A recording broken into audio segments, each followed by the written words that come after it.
Hello everyone, welcome to another build order tutorial. This time we have a ZvZ. It's a bit of an older replay, but the build is still pretty darn good and kind of clever as well. Kind of makes you look like you're going to macro, when really it's actually an aggressive build. It's going to be shown to us by the one and only Serral. So, as you get started, make sure to start up that drone. It's going to be a pretty typical opener, and we'll deep dive into the actual build in a little bit. 13 Overlord.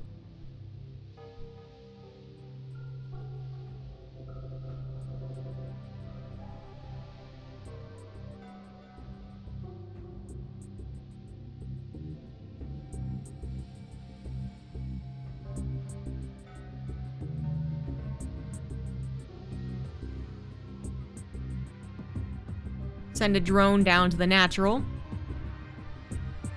And get your 16 hatchery.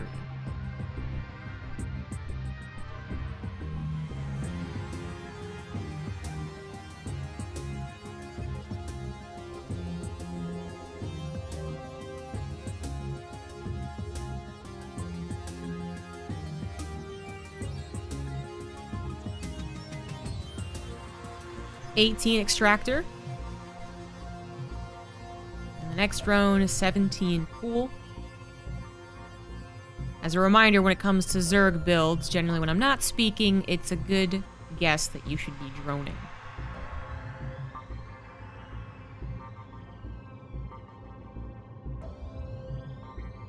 Fill up your extractor.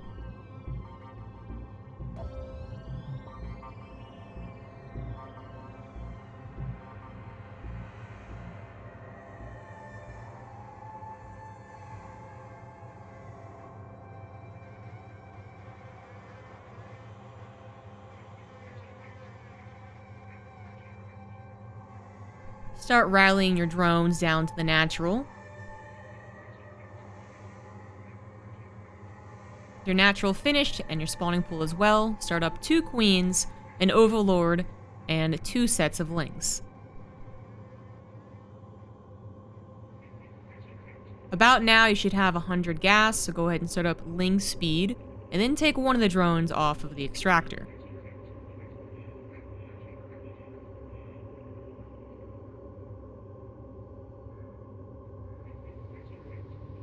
Send a drone to your third, while your lings go out and scout, and get a 30 hatchery, and another pair of lings.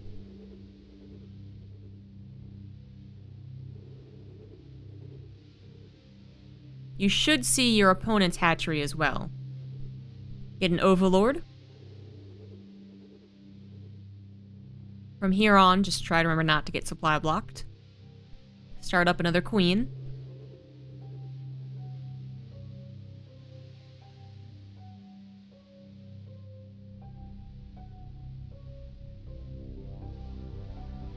Make about 16 lings right now.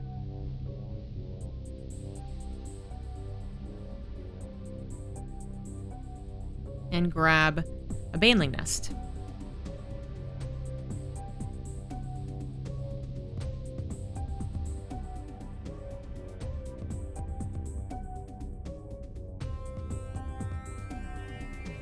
Get an evolution chamber, and use those lings you made to kind of survey the game and make sure that you're not being all-linned. Don't worry about really using them that much. Get another overlord, and put your third drone back into that gas.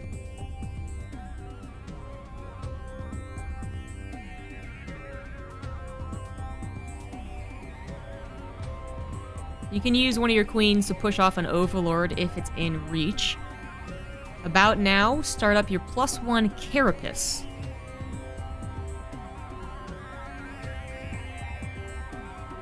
Get a couple cautionary banelings. Another extractor, actually 2 more extractors, and then a roach warren. Start up a queen.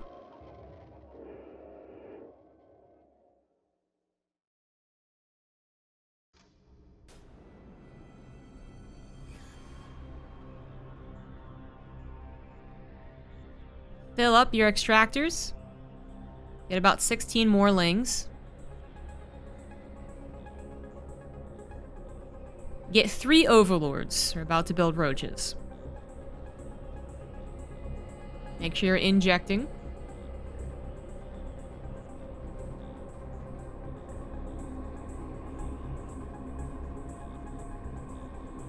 Don't be droning right now. Now you should be able to build about 7 roaches right off the bat. Build another overlord. And then just keep building roaches. You now have about 10 available, going up to 13.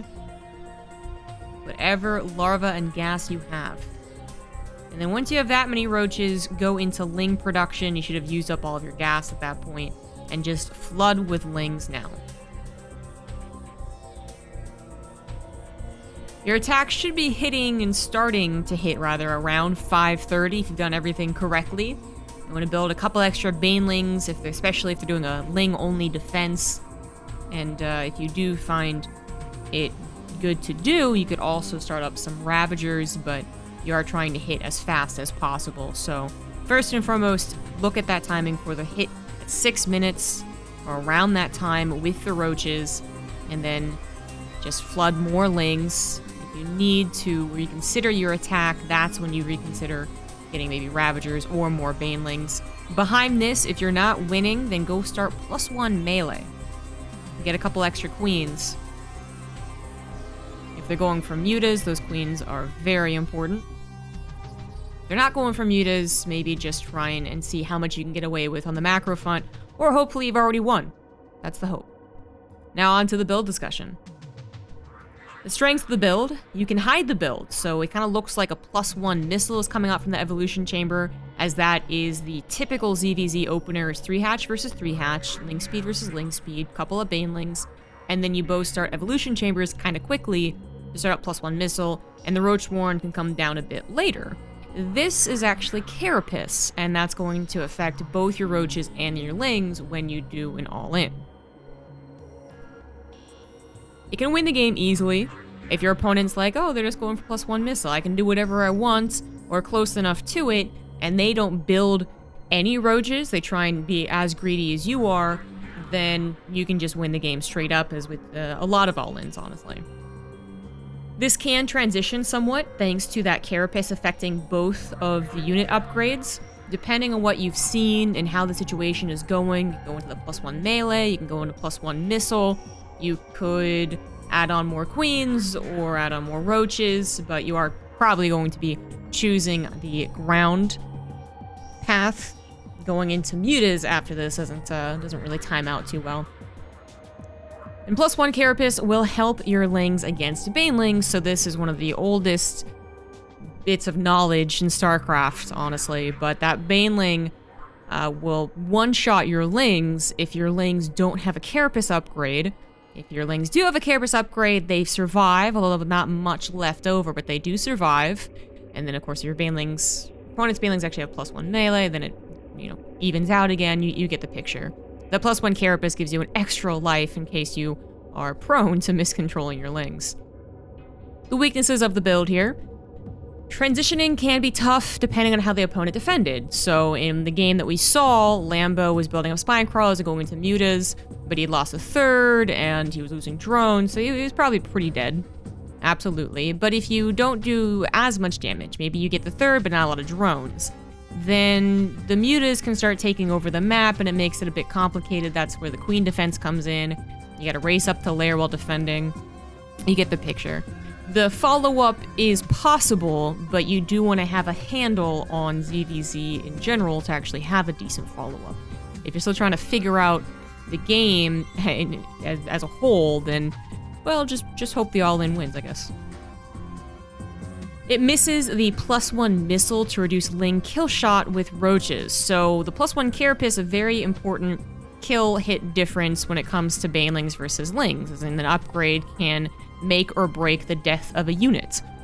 The same thing happens with +1 missile for the roaches in regards to killing lings. That's why it's a very important upgrade, especially as you start to transition away from lings into roaches. So the roaches aren't necessarily as effective, but they still help certainly pack a punch, and you can eventually get into +1 missile if the game continues on.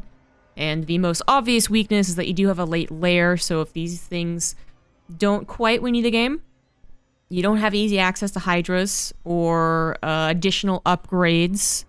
You certainly aren't going to get to a hive very quickly, that's for sure.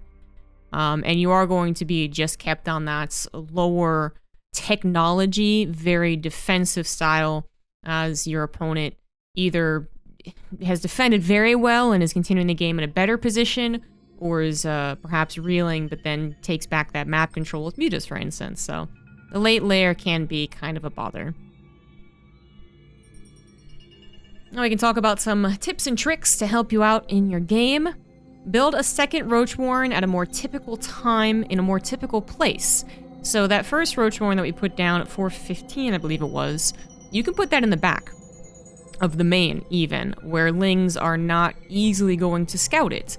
So that does come down a bit earlier than a typical, very macro-oriented Roach Warren, which you saw Serral put down at the front in the more normal position at a more normal time, like 30 seconds later. So it's just a little extra thing to trick your opponents. If your opponents, if you're maybe not, I don't know, in GM, then your opponents might not even notice the difference of timing, and it won't really matter, and it can help create a wall if you put it in the usual spot. But if you are facing some opponents who actually know timings, then having a first Roach Warren, the real one, and then the fake one after, can be a little twist on things. If a Ling is into the main, fake a lair. You're going to have 100 gas because you're building up the gas to start up the roach production, so you can fake a lair. Canceling it will cost some gas, but not nearly as much as actually getting a lair, so it can be very worth faking your opponent out. Keep in mind that if they're scouting not only the fake lair, but also the drone count at the third base and the natural, they can put two and two together. If they're really paying attention, that is, which, let's be real, most people on ladder aren't really doing so. Remember to make a surplus of overlords in preparation for roach production, so that's something that we saw Serral cover with about 3 to 4 overlords, and then that was fine.